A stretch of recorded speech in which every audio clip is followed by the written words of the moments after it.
Magandang umaga na po, no? Lampas alas 12 na sa atin pong mga kababayan sa Luzon, Visayas, Mindanao, sa atin pong mga kababayan na OFW, that we will address mamaya, yung mga tanong nyo about your families at yung welfare nila, no? Gusto ko muna kayo batiin ng magandang umaga at batiin ang ating Pangulo ng belated happy birthday. I think we all, or many of us na gising pa ngayon, watch his address and na pakinggan natin yung kanyang marching orders, no? So, after listening to him and spending the day talking to the different departments, and I think Sec Sunny Dominguez to be always on the line, and I thank yung mga taga DSWD, yung mga USEC at yung ating regional director, and of course Deputy Speaker El Rey Villafuerte, and also Presidential Secretary Vince Dizon, ang ating Presidential Advisor on Flagship Programs, and the Executive Secretary, no?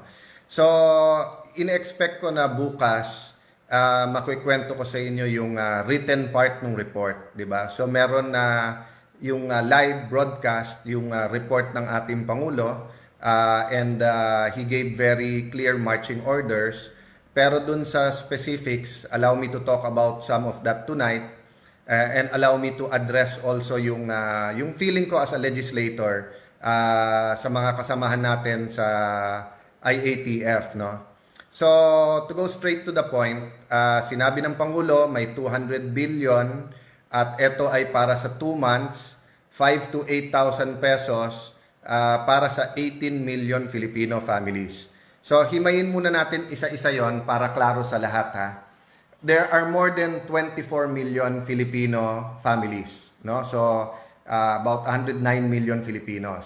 So, yung 6.6 million Filipino families, nasa formal sector yan.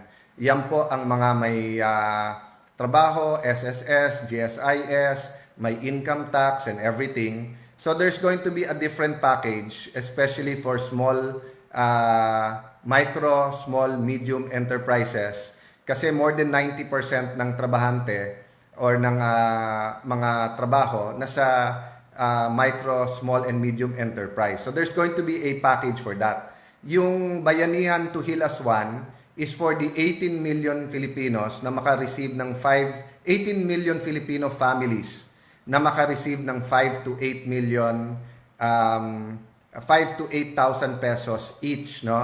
Then secondly, the law was also there to provide for yung mga medical needs, yung mga PPEs, personal protection equipment, protective equipment, at iba pang pangangailangan ng DOH at saka ng mga private hospitals, no? So I'll touch on that later. But siguro what I did is I looked at yung mga comments dun sa Facebook nung nagsasalita si ating Pangulo. And basically naman, 'di ba, yung suporta ng ating kababayan kahit hirap na yung iba, nandiyan pa rin. Pero ang tanong talaga, paano nila makukuha at kailan nila makukuha? Okay. So, ayan po, si Steve Cayetano, hindi ko alam kung magano ko, kailan makukuha, no? Eksakto, tinanong niya. Yon, si Bong Montonilla, tinatanong niya yung PPEs, bakit wala pa, no? So, I'll go to that later. Let me start out muna with paano makukuha ng ating kababayan. So we go now to the guidelines that I think is a very important part of the report ng Presidente. So after natin mapasa ng batas ng Monday, napirmahan Tuesday, the different departments already came out with joint guidelines, no? So I was reviewing it since Saturday. Basically, ang guidelines, nilahad niya yung mga existing na programa ng gobyerno. For example, sa DOLE, they identified TUPAD at saka yung CAMP, no? So existing programs to na pwedeng dagdagan ng pondo and then i-adjust ng konti yung guidelines for the present situation. Another example is the Department of Agriculture, and si Secdar, nagpapasalamat kami sa kanya, last week pa nagpadala na siya ng sulat kung ano yung mga priorities at paano makakatulong, no? So Yung pong DSWD naman, meron siyang several programs na existing na. So let me tackle yung pinakamadali. Yung 4.4 million Filipino families po na kasama sa 4Ps or dun po sa conditional cash transfer, yan po ay dapat pinakamabilis. And kung may nakikinig sa DSWD, and of course sa economic team, sa IATF, sana ma-release na kaagad yon kasi nasa gobyerno na ang records na nasa DSWD na yan. So meron na yan traditional way kung paano i-deposit yung pera at paano nila makukuha. So yun po ang example na binigay po ni Secretary Sani Dominguez nung Monday, nung Saturday, yung meeting namin before the Monday session, na sabi niya yung 4.4 million i-top up na lang or kumbaga sa cellphone mo loadan na lang, di ba? Pass a load na lang yon. So 4.4 out of the 18 million pwedeng gawin yon. Now I was told there's another 4.6 million na identified na as poor, no? So yan ang tinitignan na ng DSWD kung yan ay binibigyan at kasama na sa programa nila. Kung mabibigyan din directly yan, then 9 million na yan, kalahati na, no? So paano yung kalahati pa? And kanina sa DZMM, yung isang director po natin sa DSWD, very articulate naman, kunikwento niya, no? But siguro for a little bit more clarity, I think ito yung sinasabi niyang magkakaroon ng social amelioration card, no? Ito po yung sinasabi niya. Actually po, it's actually a form, no? And I'll go through it with you, but kwento ko muna kung paano to, no? So basically itong form na to, okay, na iba-ibang ahensya ang nandyan, no? DILG, so, tignan ko sandali. Ayan. Ayan po so kung makikita nyo po, DSWD, DTI, DA, Presidential Communications, yan, tapos DBM, no? And then DLG. So yung form po na yan, makikita nyo po yung name, yung head of the family po ang papipirmahan yan. But kung titignan nyo po, no? Ayan po, no? So we start with the name. So yung head ng family. But makikita nyo po, meron nakalagay dyan na check-in nila. Are you member of the Unconditional Cash Transfer Program or the 4Ps Program? Or ikaw po ba isang katutubo? Kung yes, anong grupo? Or others na may programa na yung gobyerno? And then, kasama po sa form yung pangalan nung mga kasama mo sa bahay, anong relasyon, and then other information like anong sex, male or female, tapos petsa ng yung birthday to po, tapos yun, no, kung may trabaho, kung anong sector, etc., no? And then kung may condition sila para malaman din ng gobyerno kung may sakit. But let me also point down here na may barcode, no? So okay, so this form i-print po to sa mga local government units. So sa mga province, city or municipality. And then ang gagawin po diyan, yung barangay, ibabahay-bahay po 'yan. Lahat ng bahay ay required na bigyan 'yan. If there are 3 households in one house, 3 form dapat ang ibibigay nila, no? And then yung pinakita ko sa inyo kanina na i-check natin kung nakalagay doon, kung conditional cash transfer meron ka na, sa ilalim po, pakita ko po, no? Sa ilalim po may nakalagay eto na dapat ang barangay officials ang magsabi, 'di ba? Ang nakalagay po diyan, assistance to individual in crisis, programa po ng DSWD yan, dapat sagutan ng opisyal, oo o hindi, no? So on this point, kailangan talaga may instructions yung barangay because let's be realistic about it, no? Walang barangay captain na magsasabing huwag bigyan yung lahat ng bahay dun sa lugar niya, no? So dapat maging clear sa kanila kung ano yung ano yung basis, no? So having said that, pag chinekan na yung conditional cash transfer, ibig sabihin kasi makukuha mo na yan directly dun sa account mo. So hindi ka na dapat bigyan kasi dodoble, no? So ang intention in Metro Manila it's 8,000. So bakit 5 to 8,000? So if you're from another place sa ating bansa and for example dun sa lugar mo 25% less ang minimum wage sa inyo, so ibig sabihin po ang ibibigay sa inyo 25% less than 8,000. So 6,000 ang makukuha mo, no?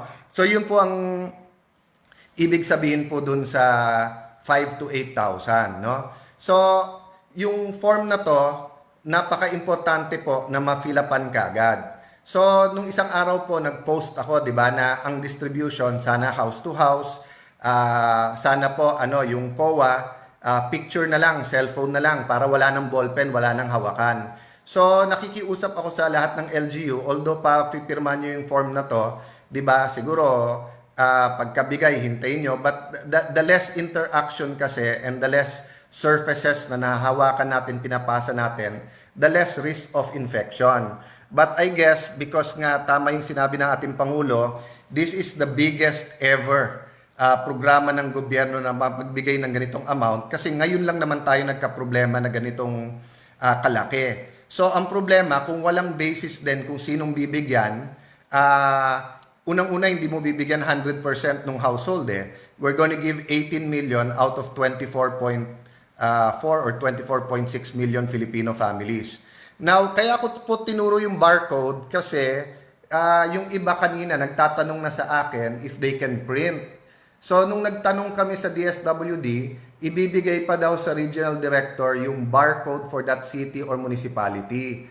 I know for a fact that there's an important meeting tomorrow between the DILG, the DSWD, and the Department of Finance.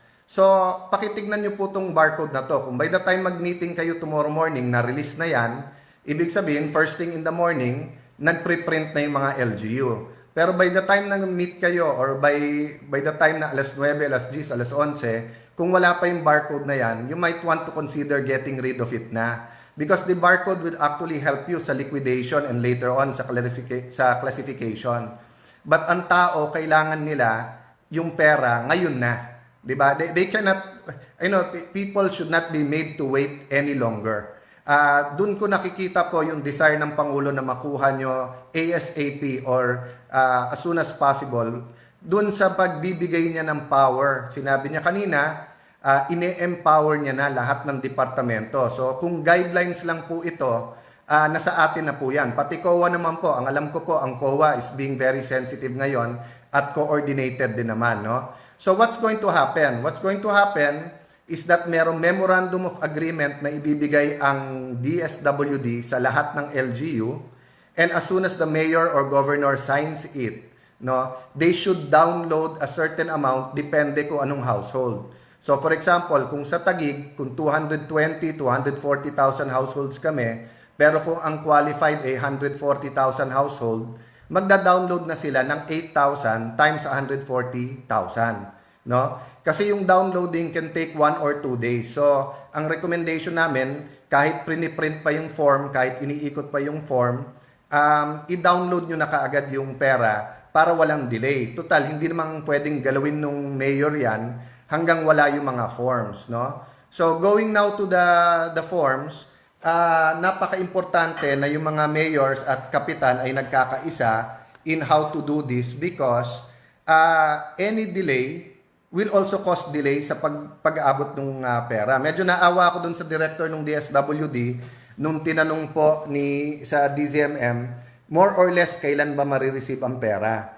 Pero ma'am, naawa man ako na yung question na yun was thrown at you.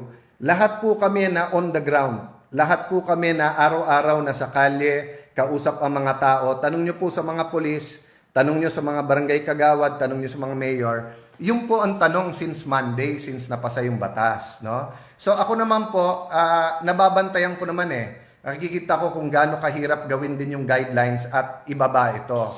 That's why what we want to do is give recommendations na doable And I thank DSWD for being very open, no? So kanina sa pag-uusap ko dun sa mga undersecretary no ng finance at saka ng DBM, may plano kasi na may programang galing sa DA, may programang galing sa DOLE, may programang galing sa DSWD. So sabi ko sa kanila, alam nyo, komplikado para sa barangay captain at sa mayor kung tatlong ahensya ang kailangan pong kausapin.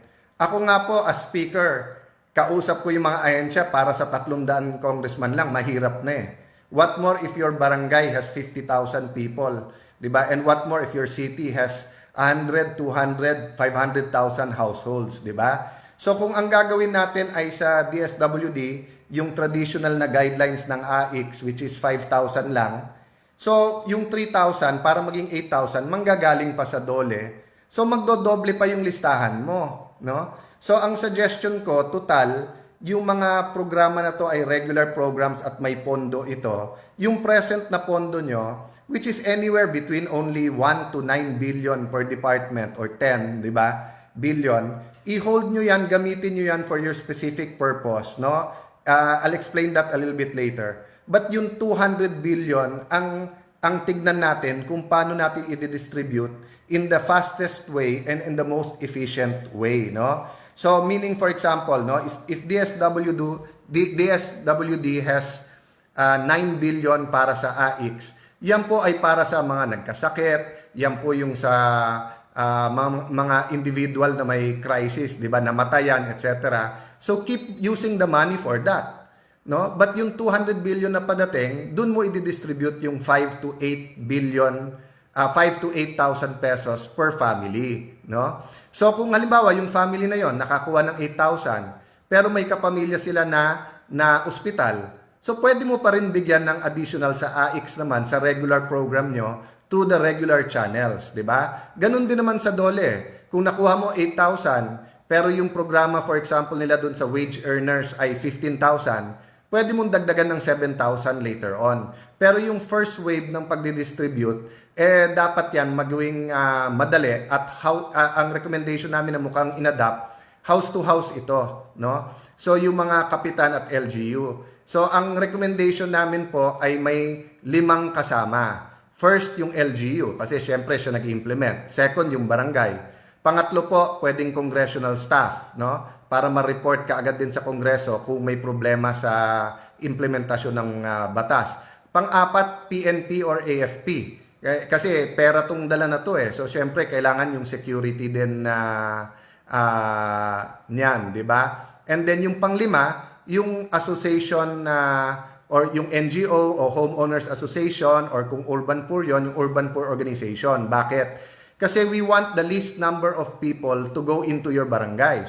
Kung papayag din tayo na kung sino-sino ang papasok, hindi para tayong hindi nag-quarantine noon, di ba? So, it's very important that yung mga rep natin, taga ron din sa barangay na yon, sila din yung nandun para mapadali itong lahat, no? So, itong form po na to, 2 kopya po ang pinagagawa. Yung isa po, yung household will keep it para may reference siya. Yung isa, isasubmit po ng barangay sa city, municipality, or province. Tapos, isasubmit naman sa DSWD, no? So, let me stop there muna and I expect naman since klaro yung guidelines, the different agencies as soon as matapos yung mga meeting nila tomorrow will start announcing kung paano itong gagawin. But gusto ko lang i-reiterate, no? And I'll address myself to the different departments. Kung pwede po, dun sa first wave, yung pinakasimple, isang ahensya na lang. DSWD na lang at saka yung LGU, 5 to 8,000. Anyway, the other agencies will still have their chance. So for example, a fisherman household ng isang mangingisda will get the 8,000. Oh, yes, sa Metro Manila po, meron pa rin marginalized fishermen sa Laguna Lake at saka sa Manila Bay. So halimbawa, nakakuha po yan ng 8,000 pesos, pero may programa ang fisheries o DA para sa kanila. Pwede naman madagdag yun kasi kulang pa rin naman Ganun din po sa probinsya. So let's say rice fields po yun, yung farmer po natin, nakakuha siya 8,000 DSWD, pero halimbawa may programa kayo dun sa seeds o kaya sa pagtatanim niya o crop insurance o kung ano man, hindi po conflict yun So let's oversimplify it, no? Let me go to the second part po nung what I want to talk to you about. But this time around naman po, let me address myself to the different secretaries and the task force, no? And let me speak as an ordinary citizen, pero nababasa ko sa comments sa Facebook at saka nakikita ko po yung reaction ng mga tao no? First and foremost, 'di ba? Since empowered na kayo lahat ng ating pangulo, ang request ko po, we speak with one voice. Okay, ulitin ko po we speak with one voice. Ibig sabihin, hindi po pwede na different members of the task force, iba po ang sasabihin.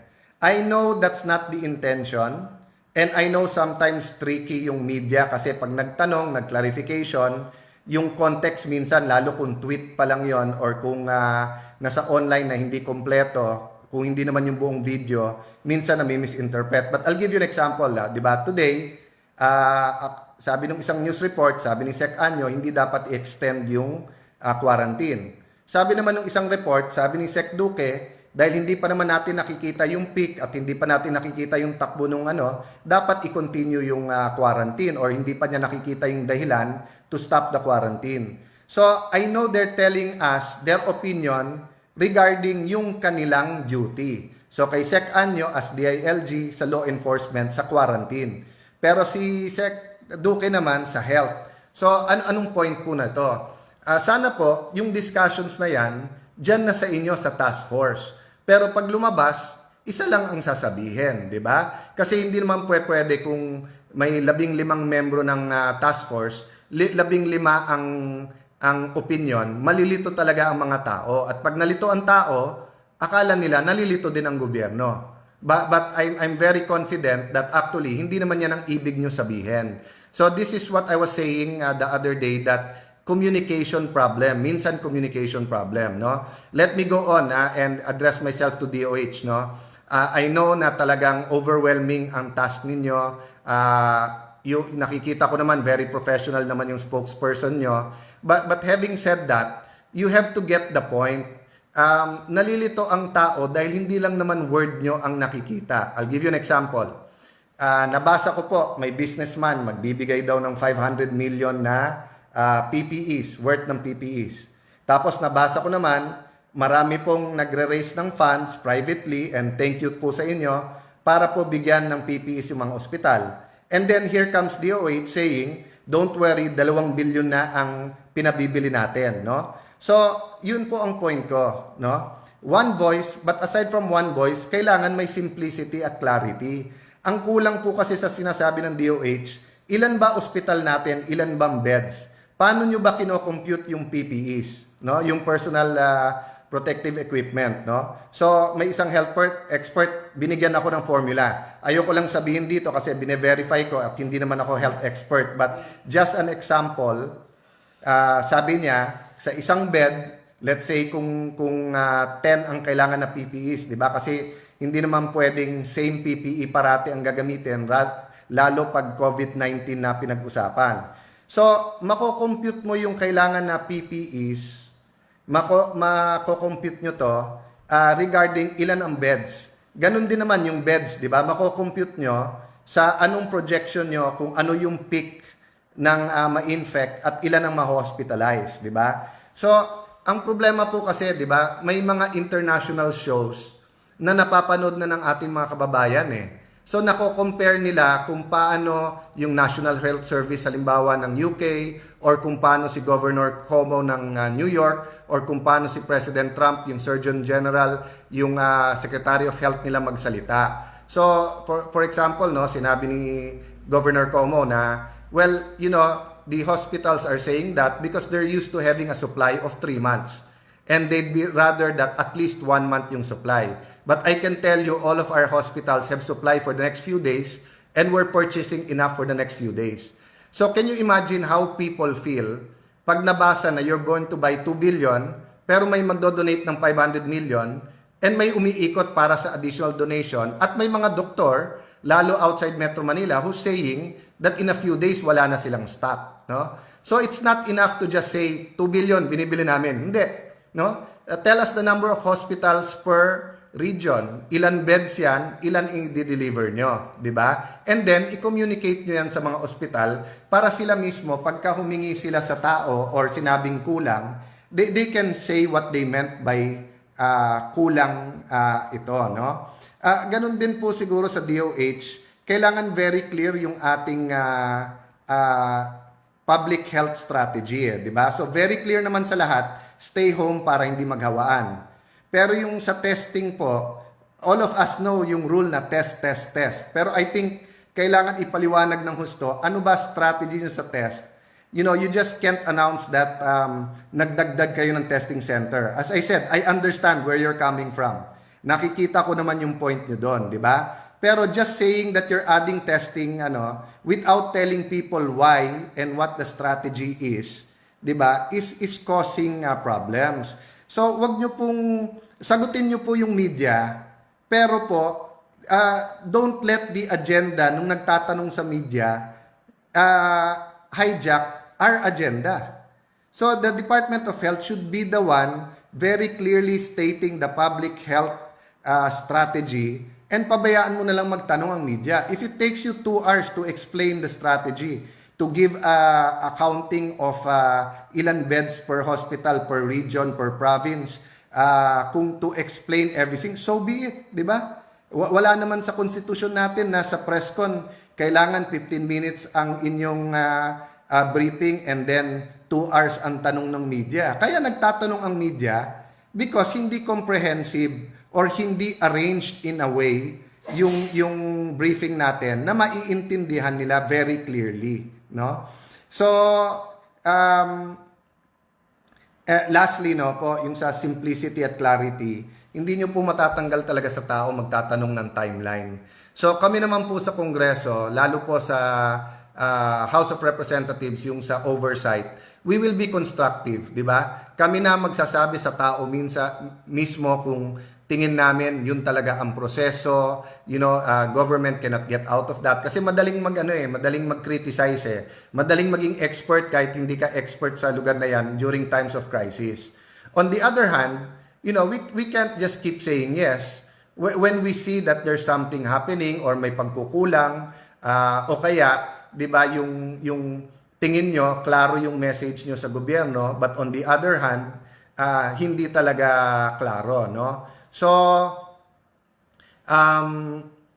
marami pong questions po talaga and we'll try to answer that. But I think, mas madali po talaga mag-converse if people already received the 5,000 to 8,000 pesos. So, let me check my email or WhatsApp, Viber ngayon kung dumating na yung report galing Malacanang. I heard it was being sent kanina, no? If not, tomorrow morning kung written yan, and we'll go through it and we'll update you. In the meantime, we're working with government. Let me finish by saying there will be an accounting and hold us accountable. Hold anyone you think should be held accountable later. But right now, kailangan magkaisa tayo. Regardless ng paghihirap natin sa bahay, we have to stay home. Pag may sakit, we have to help each other.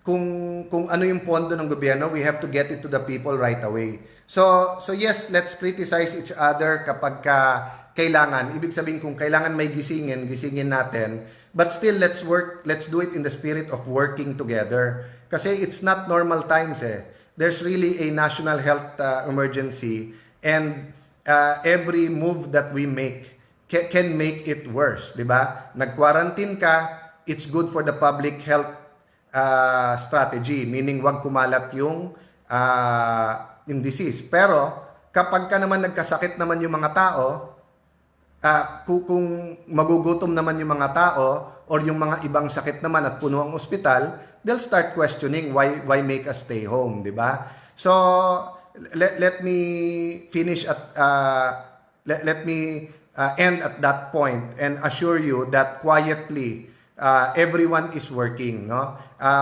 Si Chairman Joey Salceda, for example, and si Stella Kimbo and si Sharon Garin, no, were sending me already their ideas about the second package o yung pong sinabi ni Presidente that the economic team is working on yung para naman sa small, medium and micro enterprises o para sa mga negosyo naman, no? So everyone's working, but we have to do it in a way that will really help, no? So I'll see the report, and siguro after seeing the report, I'll give a call then to Senate President Soto to consult with him kung paano magpro-proceed further yung aming oversight committee at paano kami makakatulong. In the meantime, lahat ng nakakausap ko sa iba't ibang departamento, thank you for your patience. Normal lang po na may taas-baba ng emosyon, whether mayor ang tumawag sa inyo, barangay captain, kongresista, o kayo mismo, di ba? Because people really need to get the resources quickly, no? Lastly, may I just end by saying, dun po sa UK, yung National Health Service, what they did, yung mga alam po nila na may special needs o yung may underlying health, yung mga at risk, no, like yung mga senior citizen at yung may underlying health conditions, sinulatan nila with a special hotline. Kasi po kahit anong hotline ibigay natin ngayon, it's puno minsan hindi pa nasasagot, di ba? Or pag nasasagot, pinapasa. But there are really vulnerable parts of our society that need a special line. Tandaan po natin kung may mangyari sa isa man lang, no? Isa man lang ng kababayan natin sa barangay and malaman yung nangyari yon, wala namang sisisihin iba kung hindi gobyerno. Kahit sabihin mong kasalanan ng COVID yan or talaga namang no one in the world prepared for this magnitude, di ba? In the end, di ba, ang tatay at nanay ay ang gobyerno. So let's support, no? Someone who's been very much a father to us, Tatay Digong, by following his instructions. Marching orders, he's devolved the powers, he's given you the powers, so let's work together to do it. So update ko po kayo bukas. Good night po everyone, have a good sleep and cherish the time with the family and don't forget to pray. Pray po tayo ng pray. God bless you po. Good night po.